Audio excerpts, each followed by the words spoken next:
The draft rules and regulations for the implementation of medical marijuana have been released, and the first public hearing was held today.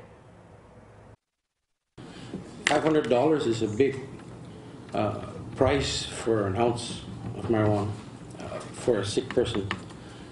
Who's going to pay for that if they didn't have a job? That's my question. Members of the public had the chance to give their comments on the draft rules and regulations for Guam's medical marijuana program. If a child does get marijuana somehow, they're not going to die. But if you got a hold of your bottle prescription of Percocet and ate a whole bunch of it, they'll be dead. So as far as being worried about marijuana being dangerous, everybody needs to wake up. It's not dangerous, it's a plant. And that plant will soon be legal for medical purposes on Guam.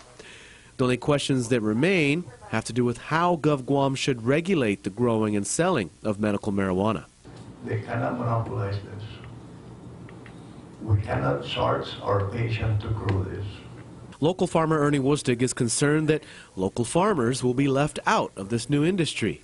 And you have to be 10 years being a bona fide farmer to be considered to plant this if you're going to do it commercially.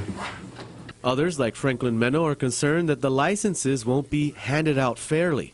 I think you should lottery this opportunity instead of select. They meet all requirements for applications.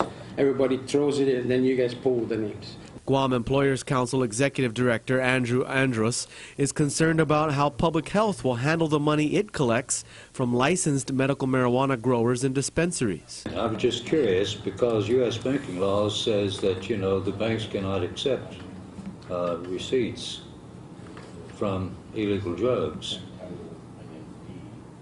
So, if you're selling licenses and everything, how's this going to reconcile with you depositing the funds in a shoebox versus a bank? The next public hearing is scheduled for tomorrow from 9 a.m. to 11 a.m. at the Legislature's Public Hearing Room. The final hearing will be on Friday from 3 to 6 p.m. at the Castle Mall in Manilao. The comment period lasts for 10 days after the final hearing. Then the draft rules and regulations will be forwarded to the AG's office for their review before going to the governor's office and ultimately the legislature for their review.